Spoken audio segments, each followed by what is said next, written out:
Bapak Ibu, Assalamualaikum warahmatullahi wabarakatuh. Selamat siang Bapak Ibu guru hebat. Selamat datang di kegiatan diseminasi pemahaman dan pengalaman budaya positif. Ini merupakan salah satu langkah saya dalam menempuh pendidikan guru penggerak angkatan 9 Kabupaten Sidoarjo. Mohon izin Ibu Kepala dan teman-teman semua, di sini saya tidak bermaksud untuk menggurui. Di sini kita akan belajar bersama, berdiskusi bersama, berkolaborasi, saling mendukung demi mewujudkan budaya positif yang akan ada di sekolah kita. Yang pertama, konsep utama budaya positif. Yang pertama adalah perubahan paradigma belajar. Yang kedua, disiplin positif. Yang ketiga, motivasi perilaku manusia. Yang keempat, kebutuhan dasar manusia.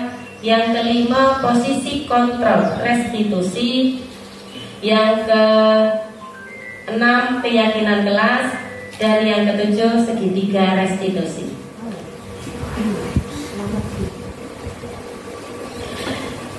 Pembelajaran dengan paradigma guru baru. Pembelajaran dengan paradigma baru dirancang berdasarkan prinsip pembelajaran yang berdiferensiasi, sehingga setiap siswa belajar sesuai dengan kebutuhan dari tahapan perkembangan untuk mewujudkan profil pelajar Pancasila.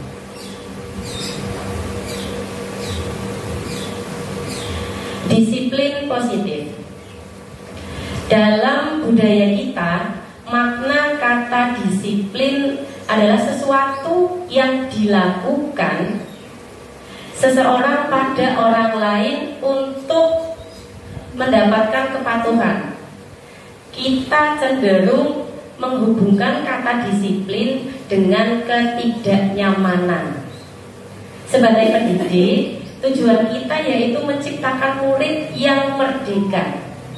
Syarat utamanya adalah disiplin diri, sehingga mereka berperilaku sesuai dengan nilai-nilai kebajikan dan memiliki motivasi secara intrinsik atau dari dalam diri. Penerapan disiplin bertujuan untuk menumbuhkan kesadaran serta memberdayakan anak untuk melakukan sesuatu tanpa sogokan, ancaman, maupun hukuman.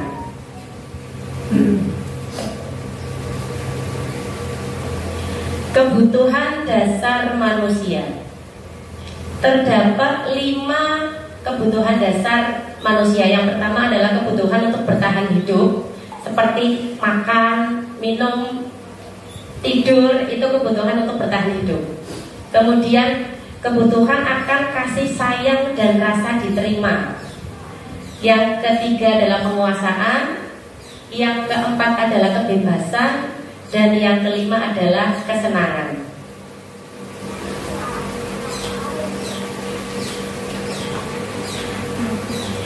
Motivasi perilaku manusia. Motivasi sendiri merupakan dorongan yang timbul pada diri seseorang secara sadar ataupun tidak sadar untuk melakukan suatu tindakan dengan tujuan tertentu. Nah, dalam hal ini motivasi perilaku manusia itu dibagi menjadi 3. Yang pertama, menghindari ketidaknyamanan dan hukuman. Nah, dalam hal ini kecenderungan murid melakukan disiplin diri karena takut dihukum. Nah, ini merupakan tingkat terendah dari motivasi perilaku manusia. Motivasi yang kedua adalah mendapatkan imbalan atau penghargaan dari orang lain, reward. Nah, dalam hal ini murid melakukan disiplin diri karena menginginkan imbalan atau menginginkan reward dari orang lain. Ada iming-imingnya, sehingga murid kita tuh berusaha untuk disiplin. Kemudian motivasi yang ketiga adalah menghargai diri sendiri dengan nilai-nilai yang mereka percaya. Untuk motivasi yang ketiga ini, murid cenderung melakukan disiplin karena memang sadar akan nilai kebajikan. Jadi sudah muncul motivasi intrinsiknya. Anak sudah sadar bahwa saya memang harus berperilaku disiplin. Untuk siapa sih? Untuk saya sendiri. Demi siapa? Demi saya sendiri.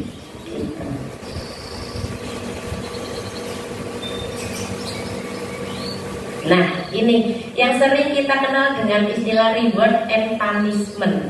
Ternyata Bapak Ibu hebat, reward and punishment ini merupakan konsep disiplin dengan identitas gagal. Saya juga baru tahu setelah mempelajari modul 1.4 di pendidikan guru penggerak ini. Berikut merupakan kecenderungan dari hukuman. Yang pertama, rasanya atau akan dirasa lebih menyakitkan, kemudian pastinya tidak nyaman, kemudian murid merasa takut karena adanya hukuman tadi. Yang keempat, sifatnya itu memaksa. Yang kelima, murid menyembunyikan kesalahan karena takut dihukum. Saya sembunyikan saja kesalahan saya, gitu biasanya. Dan muncul menjadi murid yang rendah diri karena mungkin dia sering salah, sering dihukum, akhirnya saya rendah diri, nggak percaya diri, jadinya seperti itu. Itulah efek dari hukuman, konsep disiplin dengan identitas gagal. Kemudian untuk penghargaan atau reward itu memiliki kecenderungan yang pertama tidak efektif. Yang kedua dapat merusak hubungan, Yang ketiga mematikan kreativitas.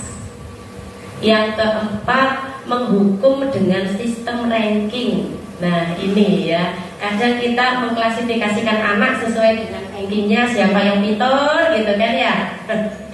Kemudian yang kelima, merampas hak untuk menghargai diri.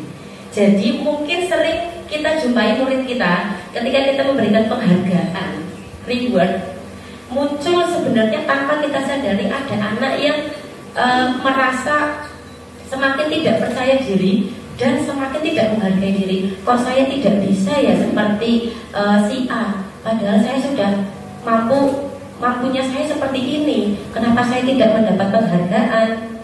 Kenapa kok saya tidak diapresiasi oleh guru saya? Akhirnya poin yang kedua yaitu merusak hubungan. Itulah salah beberapa tentang kelemahan dari hukuman dan penghargaan sebagai konsep disiplin dengan identitas gagal.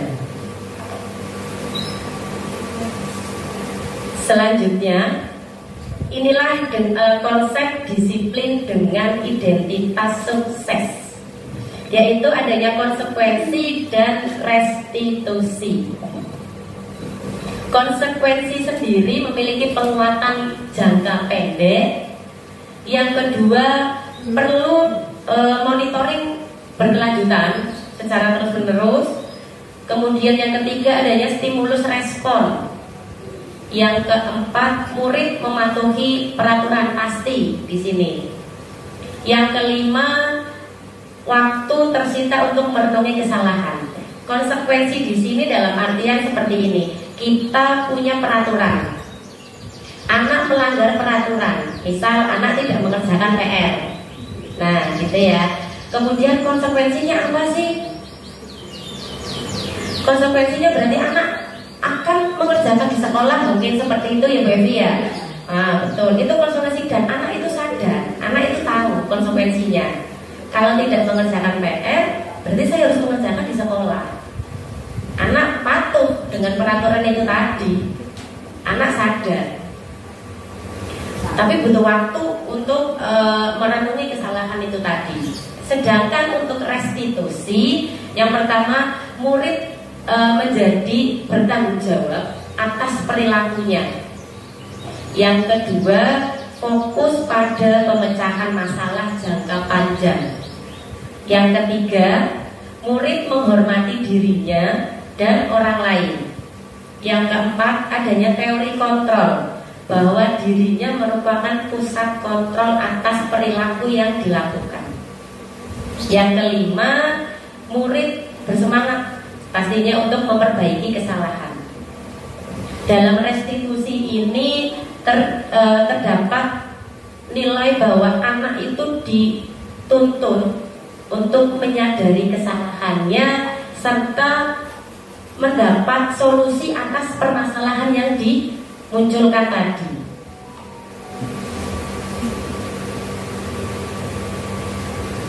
Nah, ini dia. Pendekatan restitusi merupakan sebuah cara menanamkan disiplin positif pada murid. Pengertian restitusi sendiri, restitusi adalah proses menciptakan kondisi bagi murid untuk memperbaiki kesalahan mereka, sehingga mereka bisa kembali pada kelompok mereka dengan karakter yang lebih kuat. Ini dikutip dari Gesser tahun 2004. Adapun 7 ciri-ciri dari restitusi. Yang pertama, bukan menebus kesalahan. Yang kedua, memperbaiki hubungan. Yang ketiga, tawaran, bukan paksaan. Karena di sini, nah betul, kaitannya dengan nomor 4. Menuntun untuk melihat ke dalam diri. Jadi ditawarkan oleh gurunya, kemudian anak dituntut untuk melihat ke dalam dirinya, bisa apa sih mereka untuk mengatasi permasalahan yang muncul. Kemudian yang kelima, mencari kebutuhan dasar yang mendasari tindakan. Seperti tadi ada 5 kebutuhan dasar manusia. Dan yang keenam, fokus pada karakter bukan tindakan.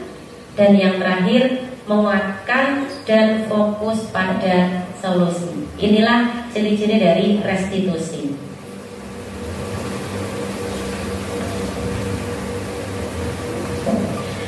Baik, ada perbedaan antara hukuman, konsekuensi, dan restitusi. Sebagai contoh kasus adalah siswa yang sering tidak mengerjakan PR. Nih, tadi sempat saya sampaikan sedikit ya. Jika hukuman, posisinya seperti ini. Guru menghukum berdiri di depan kelas atau menulis di buku tulis bahwa berjanji berjanji untuk tidak lupa mengerjakan PR lagi sebanyak 100 kali. Sifatnya memaksa dan tidak nyaman, pastinya itu hukuman. Kemudian guru juga bisa marah. Akhirnya murid menjadi takut. Anak jadi tidak percaya diri. Kemudian jika pada ranah konsekuensi, guru memberikan konsekuensi untuk mengerjakan PR pada jam istirahat seperti yang disampaikan Bu Evi tadi. Anak-anak yang tidak mengerjakan PR nanti mengerjakan, tapi di sekolah tetap tugasnya diselesaikan. Itu konsekuensinya tadi. Anak pun patuh karena sudah tahu peraturannya. Kemudian yang kedua, guru tegas dan siswa pun pasti menghormati itu. Itulah konsekuensi. Sedangkan untuk restitusi, guru menanyakan keyakinan kelas atau menanyakan diri dan membantu siswa menyelesaikan masalahnya. Yang kedua, guru pun terbuka, siswanya menghormati dirinya dan orang lain. Nanti akan ada contoh di belakangnya. Nah, ini terdapat 5 posisi kontrol dalam restitusi. Yang pertama adalah penghukum. Yang kedua adalah pembuat rasa bersalah. Yang ketiga adalah bertindak sebagai teman. Yang keempat adalah pemantau. Dan yang kelima adalah posisi manajer. Nah, terdapat beberapa penekanan kata-kata dari kelima posisi kontrol ini. Ketika menjadi posisi penghukum, itu seketika langsung menghukum, mak jebrek. Pokoknya kamu salah, kamu nggak mengerjakan PR. Itu kata-katanya cenderung mungkin lebih kasar. Kemudian ketika posisinya adalah pembuat rasa bersalah, sebagai contoh misal gini, kenapa sih kamu tidak mengerjakan PR dia? Kamu tidak kasihan sama Bu Evi? Misalnya seperti itu. Kan membuat orang lain merasa bersalah karena dia melakukan kesalahan. Dan yang ketiga sebagai teman, ya sudah dia misal tidak apa-apa, sekarang tidak mengerjakan PR, silakan duduk, besok tidak lupa lagi ya, nanti dikerjakan di rumah ya, katanya Devi gitu. Itu posisi sebagai teman. Kemudian sebagai pemantau, biasanya di sini cenderung lebih tegas, mengumpulkan informasinya. Sebagai guru pun lebih tegas sebagai pemantau. Dan yang terakhir posisi sebagai manajer, ini posisi yang paling ideal dalam penerapan posisi kontrol dalam restitusi. Di mana posisi manajer itu kecenderungan guru menuntun muridnya untuk menyadari kesalahannya, dilanjutkan menuntun muridnya untuk menemukan solusi atas permasalahan yang telah ditimbulkan. Lanjut ya. Nah ini contoh penerapan 5 posisi kontrol. Sebagai contoh kasusnya, siswa yang datang terlambat. Sebagai penghukum akan muncul seperti ini. Kamu sudah terlambat, pasti selalu datang paling terakhir. Nah, kata penekanannya itu lebih kasar kalau penghukum. Kemudian untuk posisi kontrol pembuat rasa bersalah, kamu bagaimana ya? Kamu sudah janji dengan ibu tidak akan datang terlambat. Kamu kenapa ya sering sekali mengecewakan ibu? Jadi orang yang diajak ngomong, oh iya, saya kok merasa begini ya, kasihan saya, gitu jadinya. Dan posisi yang ketiga adalah sebagai teman. Seperti yang tadi saya sampaikan, ya sudah, kali ini tidak apa-apa, tidak mengerjakan PR, datangnya terlambat, sudah duduk saja sana. Mungkin beberapa kali kita sering ya seperti itu ya Bapak Ibu ya. Setiap hari, enggak lah pasti setiap hari ya Bu ya. Kemudian posisi yang keempat adalah pemantau. Nah di sini tadi yang saya sampaikan ada mulai muncul penegasan. Yang pertama menanyakan peraturannya apa sih. Yang kedua, apa yang telah kamu lakukan. Yang ketiga, menanyakan sanksinya atau konsekuensinya apa atas tindakan yang telah dilakukan. Sedangkan di posisi manajer, yang pertama bisa muncul pertanyaannya adalah apakah kamu mengetahui kesalahannya kamu. Kemudian yang kedua, bagaimana kamu memperbaiki masalah ini. Yang pertama berarti betul ya, menuntun untuk menyadari kesalahannya. Kemudian muncul yang kedua, bagaimana solusinya, cara memperbaiki masalahnya.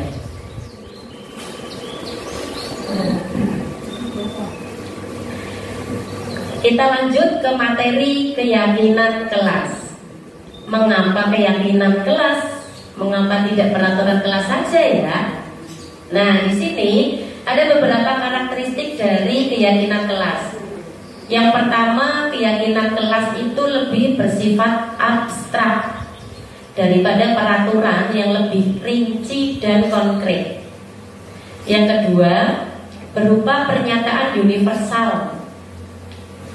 Yang ketiga, keyakinan kelas senantiasa dibuat dalam bentuk positif.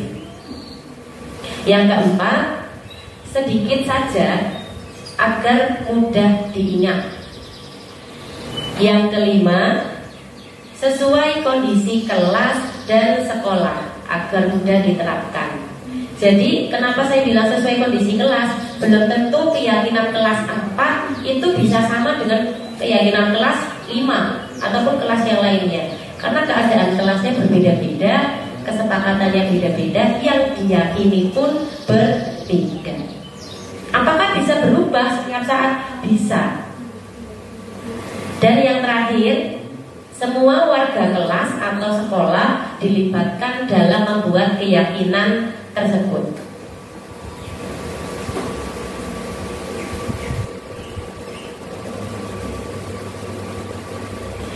Berikut merupakan prosedur pembuatan keyakinan kelas. Yang pertama, melibatkan murid untuk bercurah pendapat tentang peraturan yang perlu disepakati di kelas. Yang kedua, mencatat semua masukan murid di kertas besar agar semua murid dapat melihat hasil curah pendapatnya. Yang ketiga, menyusun keyakinan kelas, mengganti kata negatif menjadi kata positif. Sebagai contoh, peraturannya begini, jangan berlari di kelas. Berarti kalimat positifnya berjalan di kelas.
Bagaimana perasaannya anak-anak tadi ketika membuat keyakinan kelas?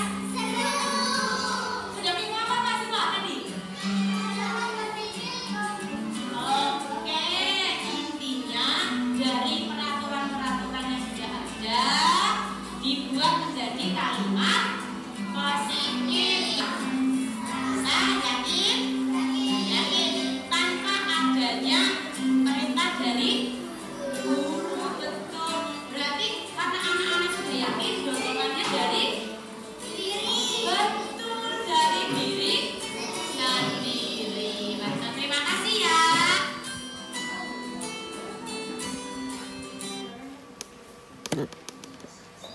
Baik, itulah cukup panjang ya proses pembuatan keyakinan kelas 4. Nanti untuk sesi tanya jawabnya setelah presentasi selesai saja ya Bapak Ibu. Saya lanjutkan. Materi setelah keyakinan kelas adalah segitiga restitusi. Bentuknya pasti segitiga. Sama kaki atau sama sisi ya? Sepertinya sama kaki. Baik, ada 3 posisi atau 3 hal dalam segitiga restitusi. Dasar yang paling bawah adalah menstabilkan identitas. Di sini kita semua akan melakukan hal terbaik yang bisa kita lakukan. Kemudian sisi sebelah kanan adalah validasi tindakan yang salah, bahwa semua perilaku itu memiliki alasan. Kemudian sisi sebelah kiri menanyakan keyakinan. Kita semua memiliki motivasi internal dalam melakukan suatu tindakan. Itulah segitiga restitusi. Mari kita saksikan bersama contoh penerapan segitiga restitusi yang coba saya terapkan kepada murid kita.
Ini contoh kasus yang pertama, pelanggaran pada atribut sekolah. Pada hari Kamis kaos kakinya harusnya putih, tapi warnanya hitam. Ternyata anaknya lupa kalau ini bukan lupa hari Kamisnya, karena bangunnya kesiangan, terburu-buru, posisinya PTS, jadi adanya kaos kakinya mana saja dipakai terus berangkat. Dan di sini guru tidak langsung adu posisi menghukum atau bagaimana, tidak, menanyakan, menstabilkan dulu bahwa kesalahan setiap manusia itu pernah melakukan kesalahan. Kemudian menuntun murid untuk validasi tindakan salahnya itu seperti apa, menyadari sendiri dan menanyakan keyakinan, mencari solusinya dari permasalahan yang muncul. Nah, ini contoh yang kedua. Apa yang kamu lakukan barusan? Tidak akan melihat tong sampah yang ada di dekatmu. Lalu, Putra tahu tidak sih keyakinan sekolah kita yang sudah kita sepakati bersama tentang lingkungan?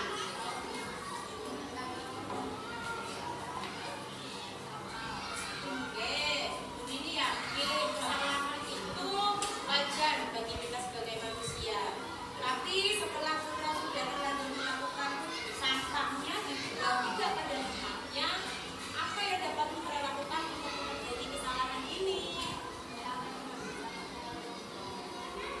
Baik, kalau begitu Bu Nini harap Putra bisa memperbaiki kesalahan ini, tidak mengulangi kembali, serta Putra bisa bersama-sama untuk menjaga lingkungan sekolah supaya tetap bersih.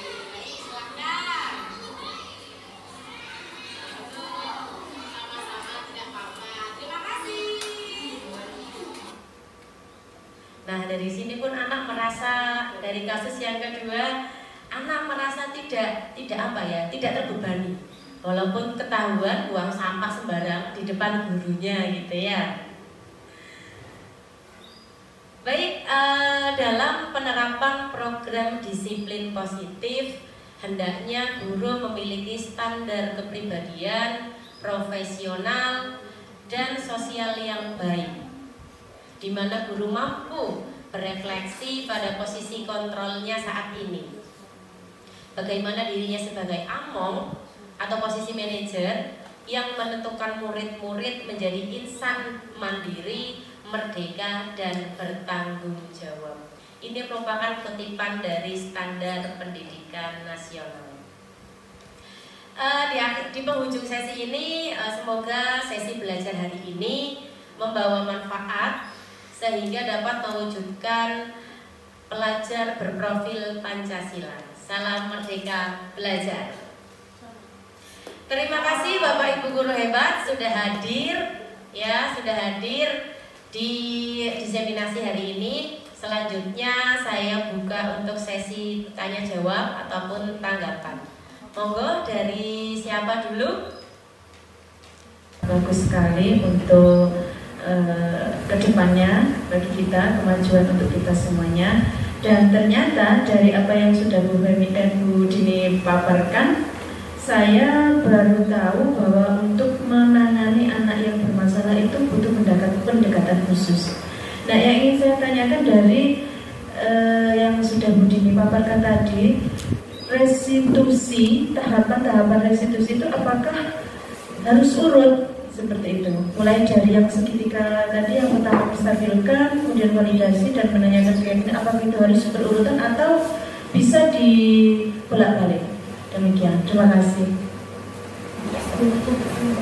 Baik, terima kasih atas tanggapannya Bu Penny. Betul sekali, dalam hal ini posisi kontrolnya kita adalah manajer, di mana manajer kita menghadapi permasalahan murid kita itu menerapkan segitiga restitusi. Tahapannya itu boleh tidak harus urut, mulai dari menstabilkan identitas, tidak harus urut, bisa diacak. Akan tetapi alangkah lebih baiknya lagi, kita akan merasakan sebagai ini, anak ketika sedang melakukan kesalahan, sedang marah misalnya ya, kemudian kita selaukan dulu atau kita redam dulu, distabilkan dulu identitasnya, akan lebih enak diajak ngomong. Nggak langsung divalidasi tindakan, kamu salah, kamu gimana caranya mengatasi masalah ini, kan enggak.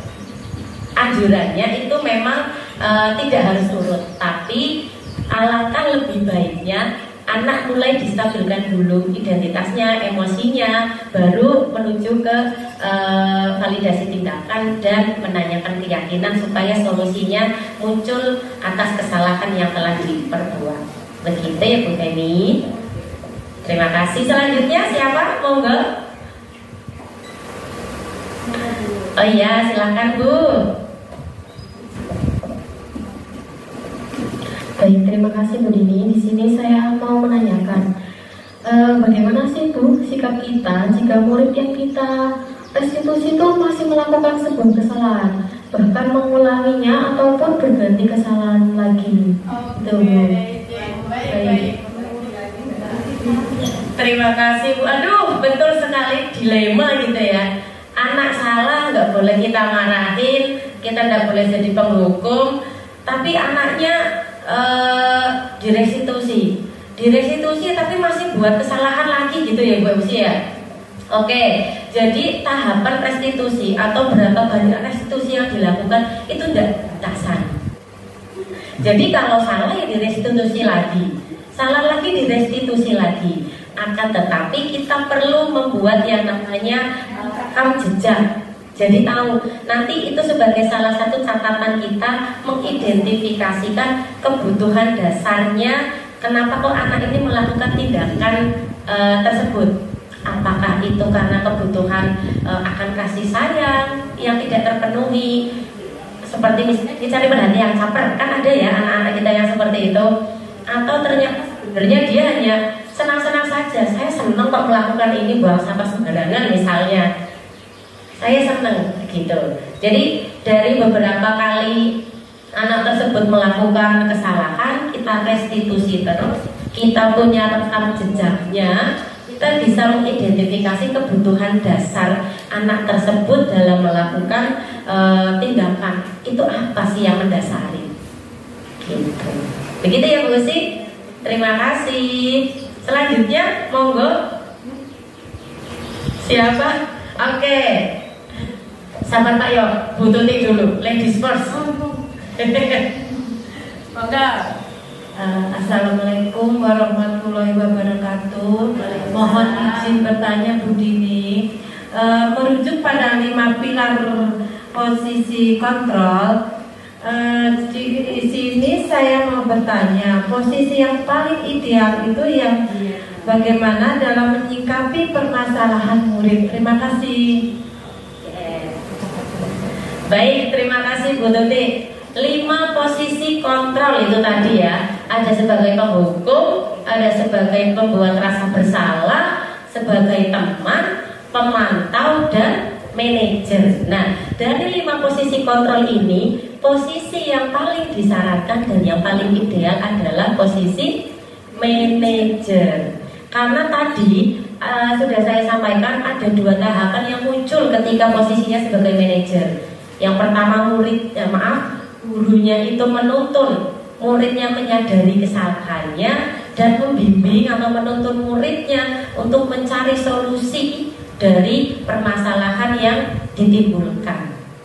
Begitu ya Bu Tuti? Ya, terima kasih. Mungkin ada sanggahan yang lain. Mungkin saya nggak cocok dengan manajer, saya sukanya jadi teman saja. Tidak apa-apa, monggo di sini diskusi bersama kok. Tidak ada? Ada lagi, monggo. Oh iya Pak Yoyo tadi lupa saya. Terima kasih Bu Dini atas kesempatan yang diberikan pada saya. Di sini saya mau bertanya tentang keyakinan kelas yang tadi sudah dipaparkan sama Bu Dini. Dalam proses pembuatan keyakinan kelas, bolehkah hanya dibuat oleh guru dan beberapa murid saja? Terima kasih. Baik, terima kasih. Keyakinan kelas itu dibuat, kalau menurut saya ya Pak ya, Bapak Ibu semua, bahwasanya keyakinan itu dibuat bersama. Kamu hanya dibuat 1-2 orang saja dengan gurunya, nanti padahal itu kan disepakati bersama, ditaati bersama, kemudian diyakini bersama. Jadi kalau hanya 1-2 orang saja sepertinya masih kurang ideal, karena nanti anak-anak yang menyepakati atau membuat kesepakatan tadi, terutama di curah pendapat di awal sebelum merujuk pada keyakinan, itu kan ada surat pendapat tentang peraturan kelas. Itu setiap anak akan menyampaikan, oh tidak boleh A sampai dengan Z, seperti yang tadi rame. Betul, memang ramai seperti itu. Jadi kalau menurut saya pribadi, keyakinan kelas itu hendaknya dibuat bersama seluruh warga. Misalnya di kelas 3 gitu ya Pak, dibuat oleh wali kelas 3 dan seluruh warga kelas 3, murid kelas 3, dibuat bersama-sama. Begitu disepakati bersama, kemudian disepakati di stempel mungkin Pak, dipajang nanti di kelas 3. Begitu. Iya, boleh monggo. Untuk melanjutkan yang tadi dalam proses keyakinan kelas, dan apakah keyakinan kelas itu harus banyak poinnya dalam pelaksanaannya? Terima kasih. Terima kasih, cakep. Keyakinan kelas haruskah banyak gitu ya katanya. Kalau saya secara pribadi menyampaikan bahwa keyakinan kelas itu tidak harus banyak Pak. Buat salah 3 atau salah 4 saja, sedikit saja. Yang penting disepakati bersama, dibuat bersama, dijalankan bersama, dan pastinya mudah diingat. Jadi nilai universalnya itu yang abstrak dan mudah diingat. Jadi sedikit saja, karena beda. Nanti kalau banyak apa bedanya keyakinan dengan peraturan? Begitu. Selanjutnya mungkin ada yang mau disampaikan lagi? Iya, sebentar Bu Hanum. Berkaitan dengan keyakinan kelas tadi, apakah itu berlaku untuk seluruh guru? Misalnya guru kelas dengan anak-anaknya, apakah juga itu berlaku untuk guru mapel yang lainnya? Atau guru mapel juga membuat keyakinan kelas sendiri? Terima kasih. Baik, terima kasih tanggapannya Bu Femi. Gini, kalau keyakinan kelas memang sebagai guru mapel, misalnya agama maupun PJOK mau membuat keyakinan kelas sendiri terkait dengan materi, bukan materi, maaf, mapelnya kita, tidak apa-apa, diperbolehkan. Atau kalau memang sudah sepakat dengan apa yang sudah dibuat di keyakinan kelas tersebut antara wali kelas dengan muridnya, kita ikut juga diperbolehkan. Tapi kalau saya membuat keyakinan kelas saya, maksudnya mapelnya saya sendiri dengan murid saya, gitu. Tadi siapa tadi ya? Oh, Bu Hanum, monggo. Terima kasih atas kesempatannya, Bu. Di sini saya mau sedikit berbagi pengalamanku. Jadi saya pernah membuat harapan di dalam kelas 2. Kemudian saya tempel di kelas. Di situ ada beberapa macam harapan kelas, yaitu yang pertama bersikap baik dan jujur, saling menghormati, mengucap terima kasih dan tolong. Namun dalam keyakinan kelas ini belum saya cantumkan atau dibubuhkan kalau ini merupakan kesepakatan bersama. Jadi setelah saya mendapat materi tentang keyakinan kelas ini, saya jadi tahu bahwa pembuatan keyakinan kelas harus melibatkan semua aktor kelas. Terima kasih Bu Ini.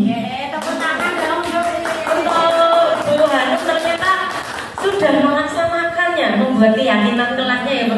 Hanya saja iya betul, saya sudah melihat keyakinan kelas yang ada yang sudah ditempel di kelas 2 ya Bu Hanum. Cuman memang belum ada mana sih proses pembuatannya atau bukti bahwa semua kelas 2 itu menyepakati itu bersama gitu ya. Gak apa-apa, next.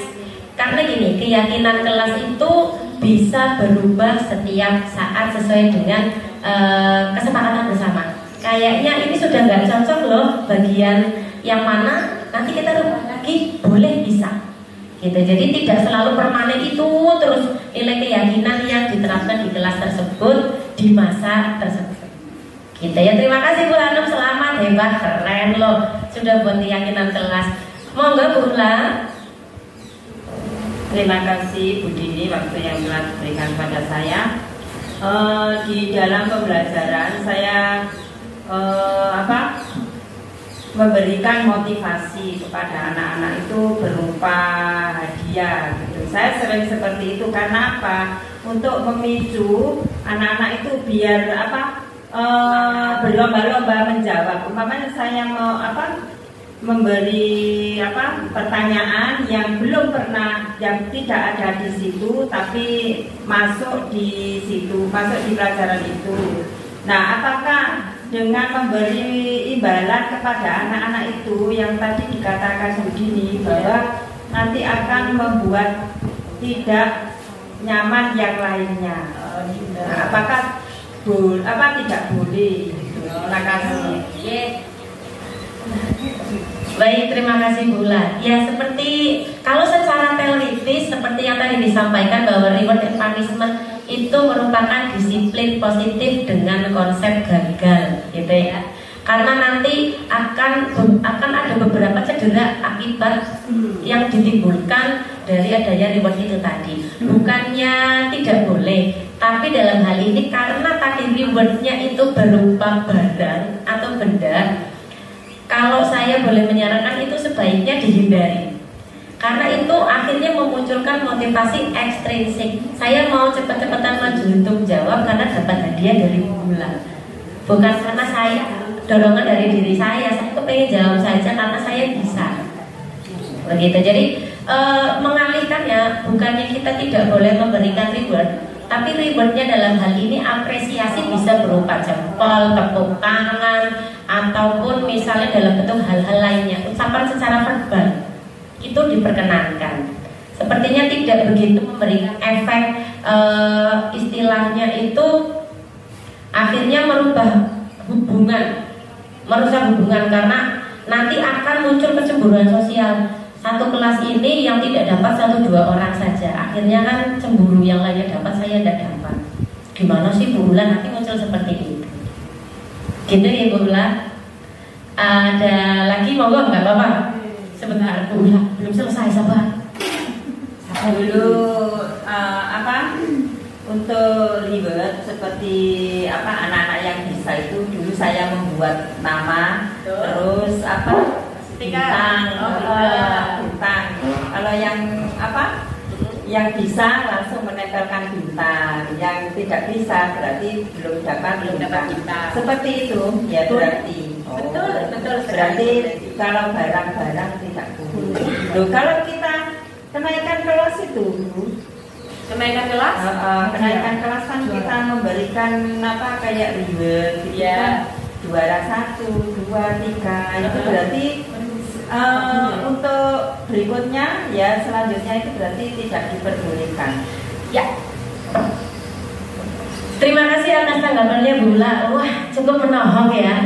Di akhir kenaikan kelas biasanya ada peringkat 1, 2, 3 gitu ya. Sebenarnya di sini disarankan oleh kementerian bahwasanya setiap anak itu kan memiliki karakteristiknya masing-masing dan setiap anak itu juara di bidangnya masing-masing.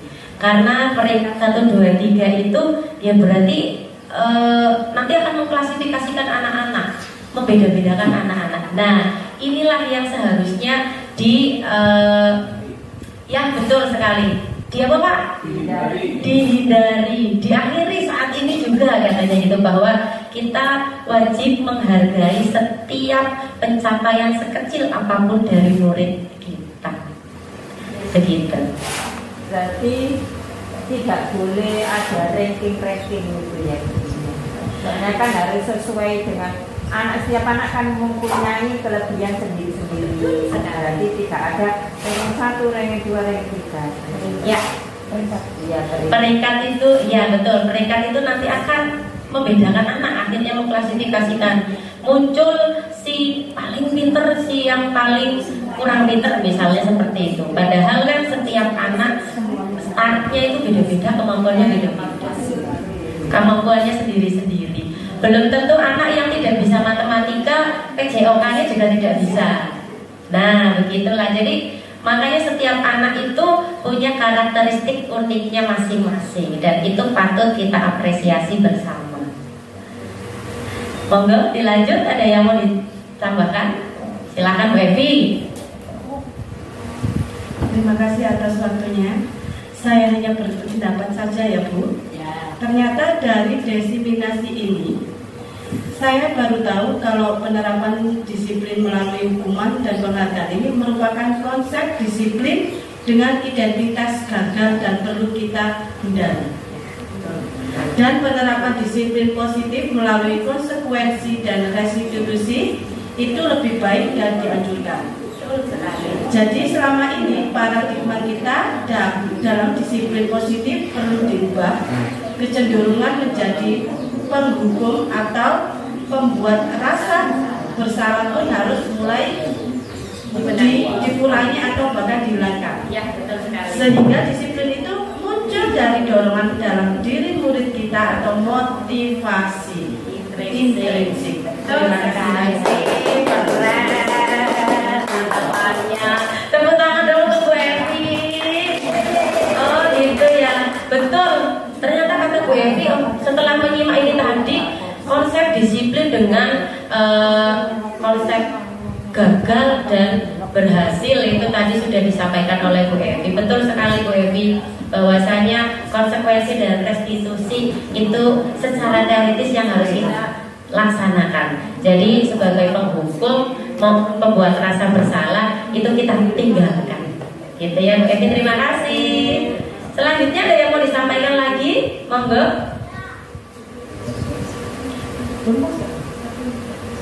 Cukup? Ya, silakan. Oke, mungkin saya di sini adalah penanya sekaligus penanggap yang paling akhir. Ya, boleh silakan. Jadi seperti ini Budi, kalau berbicara tentang penerapan keyakinan kelas, itu tadi sudah disampaikan bahwa alangkah baiknya dalam pembuatan keyakinan kelas itu dibuat oleh guru dan juga seluruh muridnya. Akan tetapi selama ini yang saya rasakan, pengalaman saya pribadi, pada saat pembuatan keyakinan kelas, termasuk konsekuensi ketika ada pelanggaran, itu yang membuat solusi adalah gurunya. Sehingga saya rasa di sini masih belum memenuhi kriteria dari segitiga restitusi, di mana semua pelaksana kebijakan dan keyakinan kelas itu yang terlibat untuk menyampaikan aspirasinya, untuk menyampaikan pendapatnya. Maka dari itu, karena kurangnya afirmasi kurangnya pemberian pendapat itu tadi, pada akhirnya anak-anak menyepelekan, yang bikin loh itu Bu Nimas sendiri, bukan saya. Keyakinan itu yang bikin ternyata hanya Bu Nimas, ngapain tak turutin terus. Lah Bu Nimas saja sebenarnya nggak memenuhi syarat untuk pembuatan keyakinan kelas itu. Nah, yang ingin saya tanyakan, bagaimana cara kita menggertak murid, nyolek murid agar mereka mau bersuara pada saat membuat keyakinan kelas, agar keyakinan kelas itu memang murni dari guru dan juga siswanya itu. Oke, baik. Terima kasih Bu Nimas atas tanggapannya. Bahasanya menggertak, takut saya ya. Muridnya apalagi nanti tambah takut. Oh, maksudnya melibatkan gitu ya, biar seluruh murid, terutama Bu Nimas posisinya saat ini adalah di kelas 6, itu seluruh murid kelas 6 berpartisipasi dalam menyampaikan curah pendapat dalam pembuatan keyakinan kelas gitu ya. Nah, kalau dari video yang saya sampaikan tadi, sebenarnya kita perlu mengajar bersama. Kita menuliskan, setiap anak nanti akan diberikan lembaran tersendiri. Ada kertas post-it, atau sebenarnya tidak harus menggunakan post-it sih, langsung dituliskan di papan juga bisa. Nah, dari curah pendapatnya anak-anak tersebut di kelas 6, anak-anak pun diajak. Pertama tadi peraturannya disampaikan. Dari peraturan diubah menjadi kalimat positifnya. Nah, dari kalimat positif tersebut dicari nilai kebajikan universalnya. Ternyata tadi seperti kata Bu Hanum, menghormati. Kemudian apa tadi ya Bu Hanum ya? Yang di kelasnya Bu Hanum? jujur gitu ya. Kemudian ada lagi boleh itu mengucapkan tolong dan terima kasih. Jadi itu muncul dari anak-anak. Berawalnya dari mana? Dari curah pendapatnya pada saat anak-anak di dalam kelas tersebut. Apakah harus di dalam kelas? Tidak kok. Bisa anak-anak dibawa keluar dengan nanti Bu Dimas bisa menggunakan kertas plano. Kemudian seperti saya tadi membuat post-it. Anak-anak nanti punya kertasnya menuliskan sendiri apa sih menurut mereka peraturannya. Jadi dari situ nanti di kelas dan disepakati bersama. Makanya peraturan itu beda dengan keyakinan. Keyakinan cukup sedikit saja, yang penting mudah diingat. Nah, karena mudah diingat, dibuat bersama dan disepakati bersama. Gitu. Itu menurut saya. Mungkin ada tanggapan atau sanggahan lain, monggo silakan Bu Gula. Maaf Bu Dini ya, kalau di pelajaran PKN kan ada namanya peraturan norma ya itu kan. Nah kalau di sini ada di kelas itu kan ada di dinding peraturan, berarti harus diganti gitu kan. Baik. Kalau peraturan kelas tidak harus diganti, boleh tetap. Jadi beda antara peraturan dan keyakinan. Karena keyakinan itu nanti sifatnya universal. Kalimatnya itu lebih abstrak. Menghormati, misal gini, menghormati setiap anak menghormati orang lain. Setiap anak berperilaku disiplin. Itu kan abstrak, universal. Dimanapun nilai disiplin, mau di Jawa, mau di Kalimantan kan sama.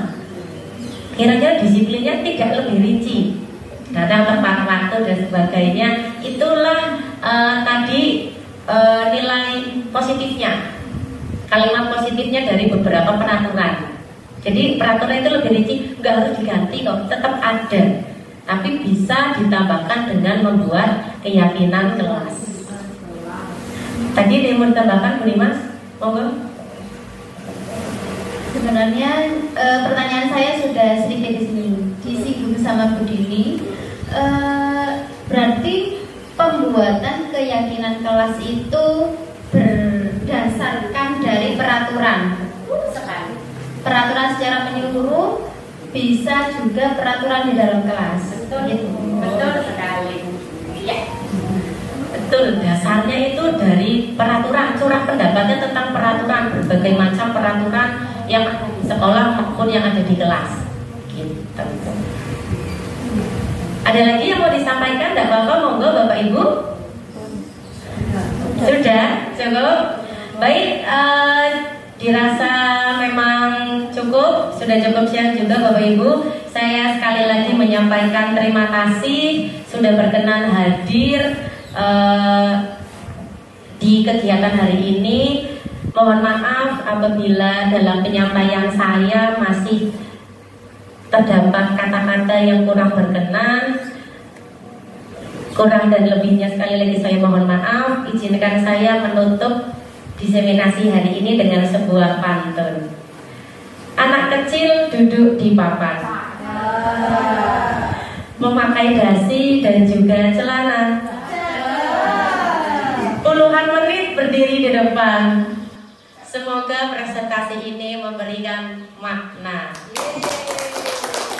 Billahi taufiq wal hidayah. Wassalamualaikum warahmatullahi wabarakatuh. Assalamualaikum warahmatullahi wabarakatuh. Saya Imro'atul Aziza selaku Kepala Sekolah SDN Balonggabus, tempat Bu Dini mengajar. Saya merasa bangga dengan Bapak Ibu Guru SDN Balonggabus yang memiliki kinerja dan etos kerja yang tinggi. Khususnya saya merasa bangga kepada Bu Dini yang masuk menjadi guru penggerak Angkatan 9 Kabupaten Sidoarjo. Bergerak, tergerak, menggerakkan. Diseminasi pengimbasan yang dipaparkan Bu Dini merupakan aksi nyata dalam program guru penggerak. Mudah-mudahan pengimbasan ini bersifat permanen. Jangan seperti magnet yang jika ditinggal magnet penariknya menjadi hilang kemagnetannya. Tetapi bersifat permanen di mana walaupun sudah hilang magnet penariknya, pengimbasannya akan tetap memiliki daya tarik yang kuat. Mudah-mudahan diseminasi yang disampaikan Bu Dini dapat menjadi contoh serta diimbas oleh Bapak Ibu guru lainnya yang nantinya anak-anak menjadi lebih disiplin yang kemudian dapat meningkatkan motivasi intrinsik murid dalam belajar dan berdisiplin. Demikian yang dapat saya sampaikan, saya akhiri dan selamat buat Bu Dini telah melaksanakan diseminasi dengan baik dan lancar. Wassalamualaikum warahmatullahi wabarakatuh. Assalamualaikum warahmatullahi wabarakatuh. Saya Bu Femiliana Hakim selaku rekan sejawat dari Bu Dini di SDN Balong Gabus. Menurut saya, dari apa yang sudah dipaparkan oleh Bu Dini mengenai budaya positif, itu sangat bagus sekali untuk diterapkan di sekolah ini, terutama disiplin positif untuk murid. Karena masih banyak ditemukan murid di sekolah ini melakukan disiplin karena faktor ekstrinsik, bukan faktor intrinsik. Nah, dari sini juga baik untuk guru karena kita jadi tahu bagaimana kita harus memposisikan diri dalam menghadapi suatu permasalahan dengan murid kita. Apakah itu sebagai pemberi hukuman, pembuat rasa bersalah, sebagai teman, sebagai pemantau, atau sebagai manajer. Kemudian bagaimana cara kita menanamkan perilaku disiplin intrinsik ini kepada murid dan diri kita sendiri. Semoga dari adanya diseminasi ini kita dapat menerapkan bersama-sama di lingkungan sekolah kita tercinta agar supaya murid kita menjadi murid yang berkarakter, profil belajar Pancasila. Saya kira hanya ini yang dapat saya sampaikan. Tetap semangat Bu Dini dan terima kasih. Assalamualaikum warahmatullahi wabarakatuh.